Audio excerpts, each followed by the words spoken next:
dads reduced to boiling piles. That's what I want to talk to you about. I don't need your money anymore. America has loved a man they never really knew for 30 years. A television legend, Jay Leno led two separate lives without anyone noticing. He hid another world beneath the bright lights, where fire, steel, and fuel were his friends. Yes, indeed. Until everything came together, nobody had any suspicions. This film will tell you the whole truth regarding Jay Leno's two lives. 1950 saw the birth of Jay Leno in New Rochelle, New York. Italian-American insurance salesman Angelo Leno was his father. Catherine Muir, his Scottish-born mother, was kind and pragmatic. Patrick, his brother, served in Vietnam and went on to practice law. The family led a simple life, placing a high value on hard work. Jay's early years were associated with the Massachusetts town of Andover. His patience was fostered by an old garage, a modest house, and long afternoons spent tinkering with cars. Jay frequently disassembled objects to learn how they operated. As he became older, he came to understand that the same joy was reflected in the experience of making others laugh. Jay enrolled at Boston's Emerson College following high school. He majored in speech therapy and received his degree in 1972. He started the first comedy club at the school in his dormitory. He worked in a garage close to college throughout the day. He played at bars at night. That's where the two-shift rhythm started. Boston's little comedy clubs were thriving in the 1970s. Jay ran comedy shows at night and worked as a mechanic during the day.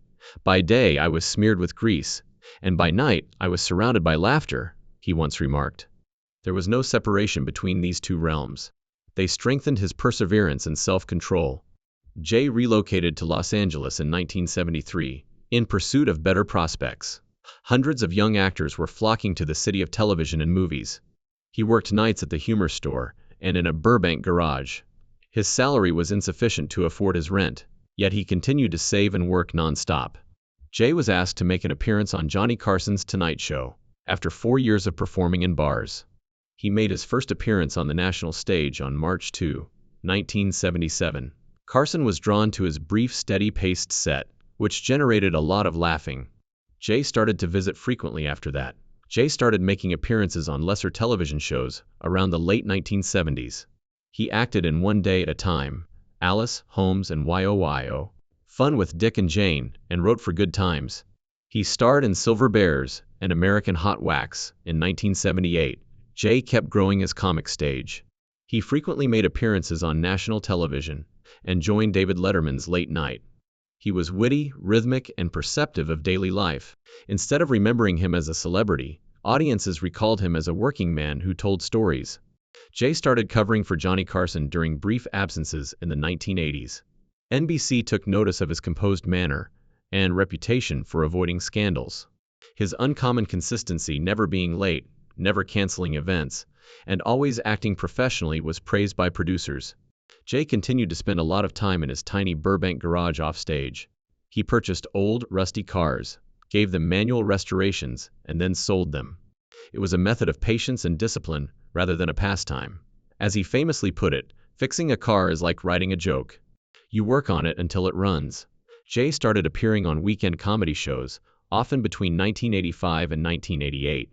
The public recognized his face from his consistent presence.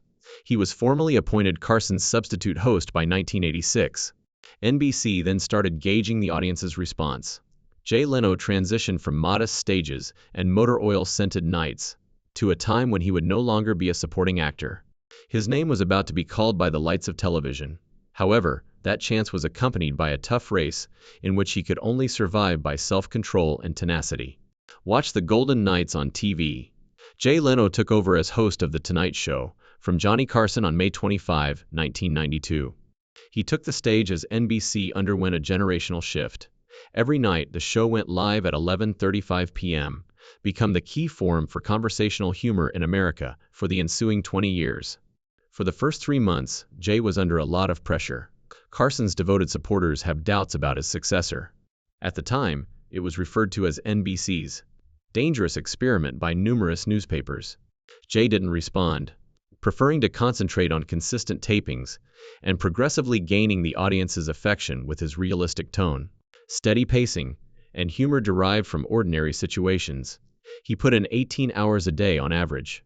Production meetings took place in the mornings, script readings in the afternoons, taping in the evenings, and performances at clubs throughout Los Angeles on the evenings. "You know, it really is lonely at the top," Jay remarked at his father's memorial in 1994. "You have no idea, but we'll fight the good fight, Pop." The loneliness that accompanies achievement was mirrored in those statements. The show peaked in terms of ratings in 1995. Over 5 million people watched The Tonight Show with Jay Leno every night, more than David Letterman's Late Show. Jay is now the network's top figure after NBC announced an increase in advertising income of almost 30% over prior years. Outside of television, Jay kept up a busy touring schedule, performing in venues ranging from university auditoriums to tiny Las Vegas stages, for over 150 shows annually throughout the United States. Every journey had a rigid schedule with no time for relaxation, and he once remarked, "If I'm off stage for a few days, I start to miss the smell of the audience." The Tonight Show was at its best in the late 1990s. More than 22 million people watched the 1993 special Cheers conclusion episode. In 2002, the show celebrated its 10th anniversary, drawing close to 12 million viewers.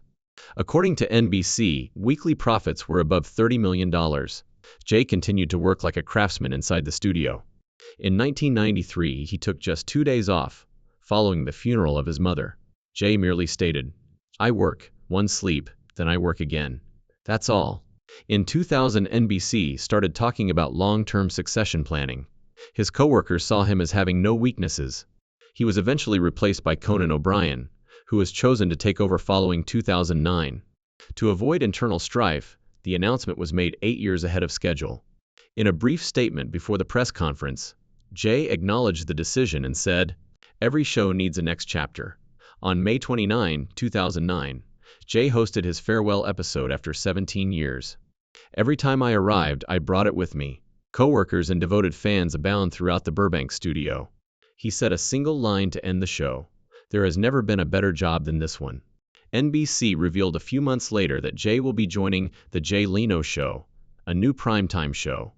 A disagreement with Conan O'Brien resulted from the choice. However, Jay had established a strong reputation, and a reputation as a hard worker, throughout his first 20 years in television, before that controversy arose. Jay Leno left the position that many referred to as the throne of American television, after nearly 20 years of dominating the night.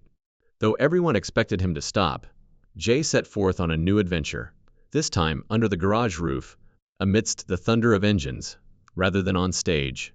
Change outside of the spotlight. After NBC and Conan O'Brien argued for more than 6 months, Jay Leno returned to hosting The Tonight Show on March 2010. The decision restored the network's audience numbers and put an end to a difficult period. Jay carried on working, until formally handing the reins over to Jimmy Fallon on February 6, 2014. Jay left NBC in 2014, following his last broadcast. He started producing Jay Leno's Garage, a 1-hour automotive documentary special. A few months later, due to the great reception of the special, CNBC was able to secure a full series deal in 2015. Jay Leno's Garage continued for 7 seasons straight till 2022. Elon Musk, President Joe Biden, Jerry Seinfeld, and other celebrities participated in interviews and car tests throughout the episodes, which were shot at Jay's private garage in Burbank. Jay frequently remarked on the show, "Cars are the only thing that make me quiet. Everything stops when the engine begins." He adopted the line as his own motto. It conveyed not only his enthusiasm but also his propensity to avoid the cacophony of entertainment. Jay's collection of automobiles is a unique mechanical gem. He has more than 180 cars and 160 motorcycles at Big Dog Garage, which are worth more than $50 million in total. These include 2 Doble steam cars that were originally owned by Howard Hughes, a 1994 McLaren phone valued at over $20 million, and a 1909 Baker Electric J that was given to his wife. In addition, he is the lone owner of 3 original 1963 Chrysler turbine vehicles. Each car in the collection is hand-repaired, has technical records, and is tested by Jay himself. His garage is referred to in numerous periodicals as a private museum where memory and technology cohabit.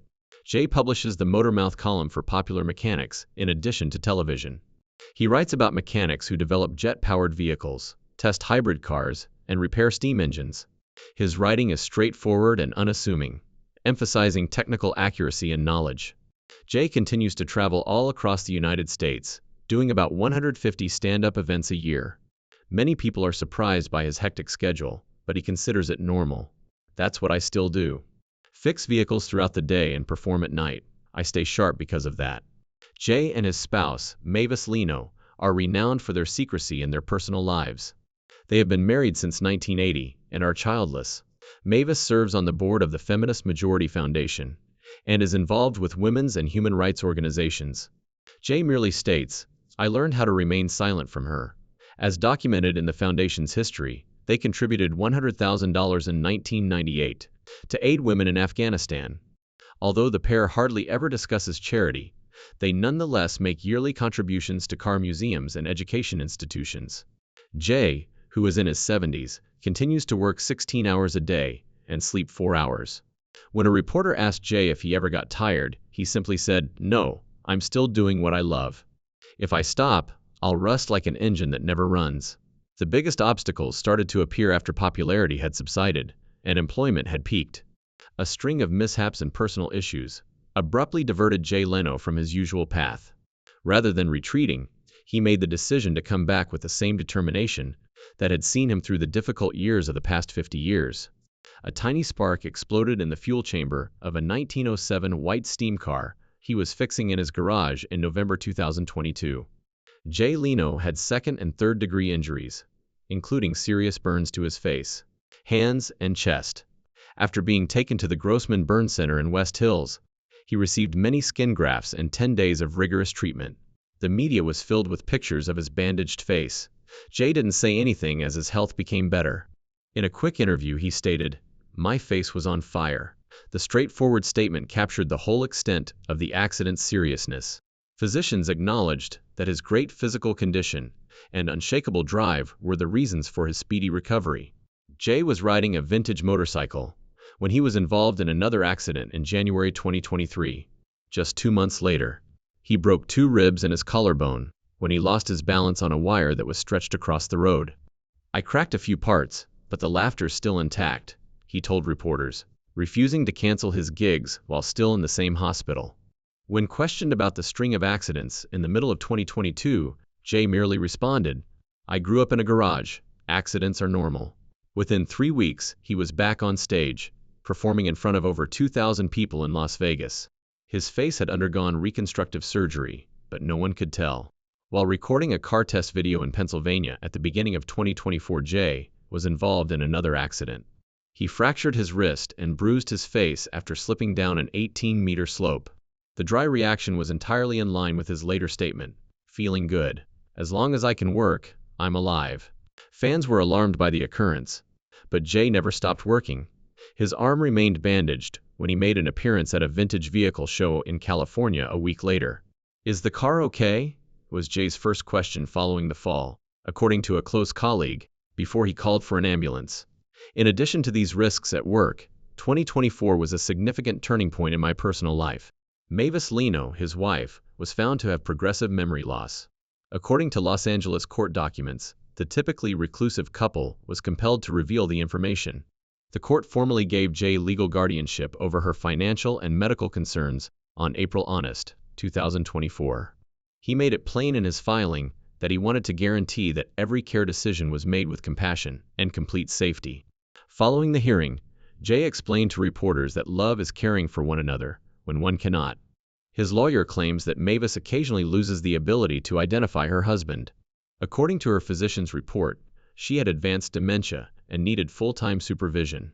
Nevertheless, Jay kept taking her to minor public gatherings, claiming that maintaining daily routines gave her a sense of stability. Jay made another appearance in a new episode of Jay Leno's Garage around the early summer of 2024. He unveiled a restored antique electric automobile while sporting his trademark smile and leather jacket. When the media brought up his series of mishaps later that year, Jay's quick response was, "I don't think I've had trouble. I just fix cars, and sometimes the cars fight back." It contained the same sardonic sarcasm that had characterized his humorous approach for decades. Physicians attested to his complete recovery. His soul stayed strong. His skin and healthy bones recovered swiftly. Jay Leno maintained his original rhythm, even after those difficult years when it looked like everything was slowing down.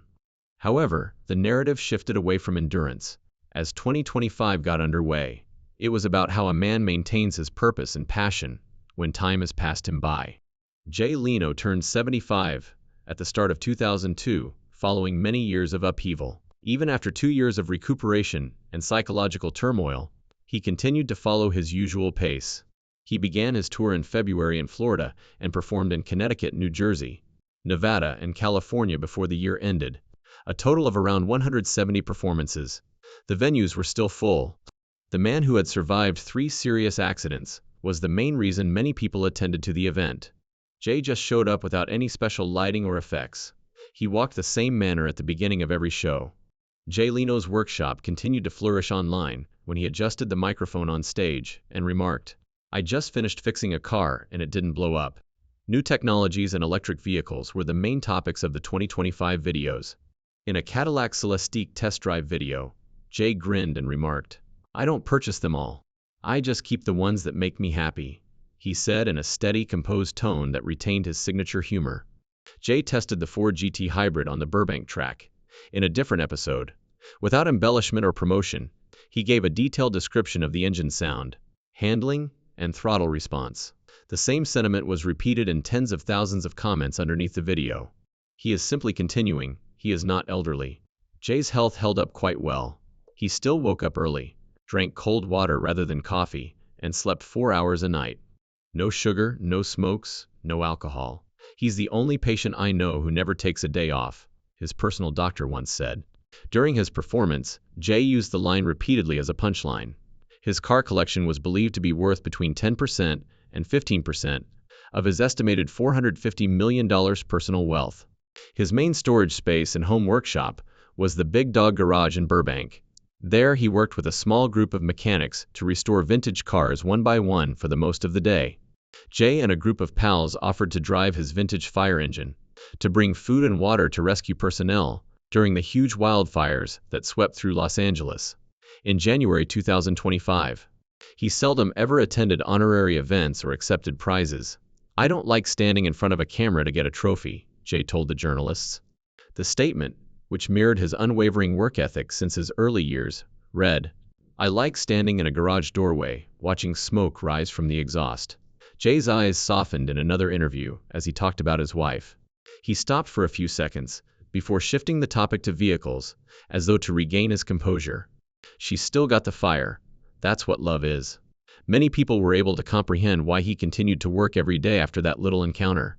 Jay went to a California burn patient fundraising event at the end of 2025, one of his infrequent honorable guest appearances.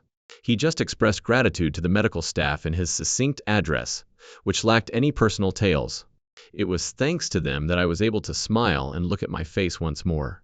Jay managed to find time for the car community, despite his hectic schedule. He encouraged young people to pursue technical occupations and held small gatherings in his garage to share his knowledge rebuilding ancient motors. By the end of the year, he had stuck to his regimen, doing stand-up on the weekends, making videos early in the week, and spending the mornings in the garage checking cars. Jay Leno maintained the same basic framework for life after more than 50 years in the industry. The stage lights were on one side, and the smell of cool steel and fuel on the other. The two universes had been separated for years, but now they were one. In an era of entertainment that was always evolving, they merged to create the image of a guy who worked tirelessly. To ensure you don't miss the next episode, subscribe to the channel and enable notifications if you find inspiration in the stories of individuals like Jay Leno, who live completely with their passion.